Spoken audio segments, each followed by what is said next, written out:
This is John Paul Rai. I'm coming to you from Tokyo, Japan. On this channel, I'm doing pop culture, celebrity news, stuff like that. But about 2 years ago, maybe a little more, I was doing Star Wars, Marvel, and things like Lord of the Rings. And now there's a huge controversy over the Amazon show that's coming out because, well, it's got a lot of the usual suspects of woke culture. They're changing storylines, they're adding characters that Tolkien never had.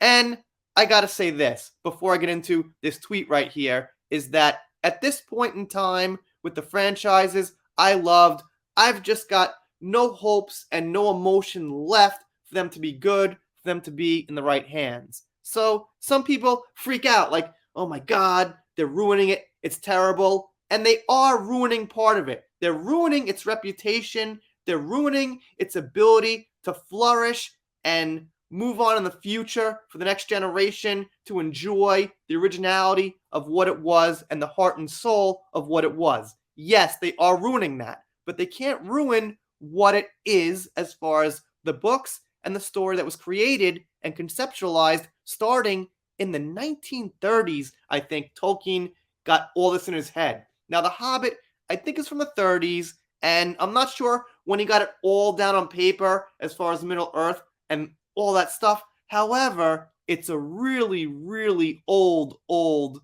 idea. We're going on towards 100 years now. So that's something that woke culture can't touch.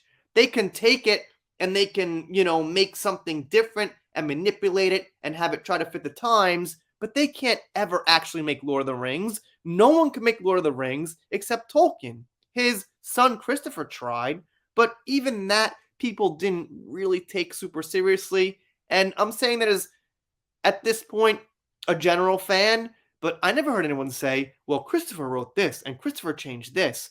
It was just kind of an afterthought. I'm sure some people read it. I'm sure some people took it to heart because it's that his actual son. However, it never really hit the mainstream and it was never really talked about in a way that got anywhere near the general audience.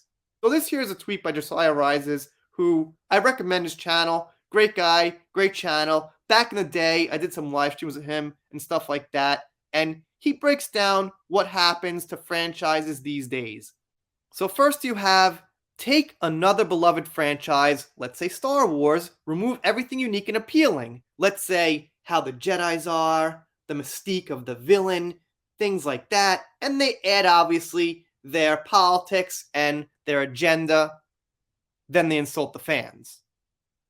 Then experience short-term success with normies, meaning people who are, in the middle or just checking it out for the first time, something like that, might go see it, might enjoy it. They won't understand what's been changed, why the diversity has been added, or let's just say the forced diversity has been added. They're just kind of like, yeah, pretty good. Oh, okay.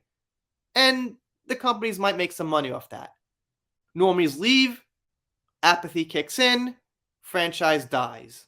So yeah, meaning that it's not as good as the original. You can't recreate Lord of the Rings with that feel that it had, with that story that it had, with that mystique, that magical, emotional feeling you get from it. You can't do that. Only Tolkien can. So the normies are like, oh, yeah, this is pretty cool, but what's next? They're not really invested heart and soul because, it's just a normal thing that's been sold out to the woke culture. And then take another beloved franchise. And what Josiah Rises says is that Lord of the Rings is in this phase. And what I say is, don't worry about it. It's not. It's not Lord of the Rings. It's the reputation and image of Lord of the Rings, yes, but it's not actually Lord of the Rings. Lord of the Rings is not even Peter Jackson's movies. They were pretty good. I enjoyed them, but that's not Lord of the Rings. It's got nothing to do with it. When I first saw it, I was like, yo, this is great. These are great characters, how I always imagined them. But as years go by, I look back on it and I'm like, oh, yeah, it was pretty good. Hey, it was made right. It was in the spirit of the old Lord of the Rings, but it's not. it's still not Lord of the Rings. Nothing is. So, in a way, it's really untouchable. In a different way than Star Wars is kind of touchable because that was like only movies. It wasn't like this long, long, deep history.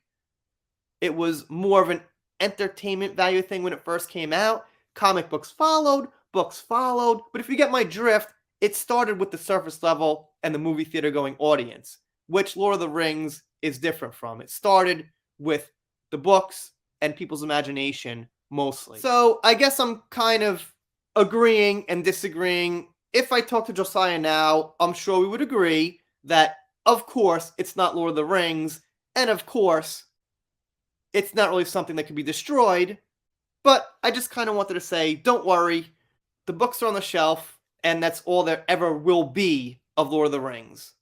You guys, let me know what you think down below. This is a really, really hot topic, so I figured I had to pitch in since I'm such a big fan. Hell, I might even make a second video on it. If you follow me for Depth First Heard, you're hearing this for the first time, probably. I'm a huge Lord of the Rings fan. I'm sure some of you guys must be also, so let me know what you think down below. Doing shoutouts, special thanks, things like that. Again, check out Josiah Rises. I subscribed to his channel when he had 500 subs. Now he's climbing up to 200,000, so that makes me pretty damn cool. Alright, we're done here. See you next time.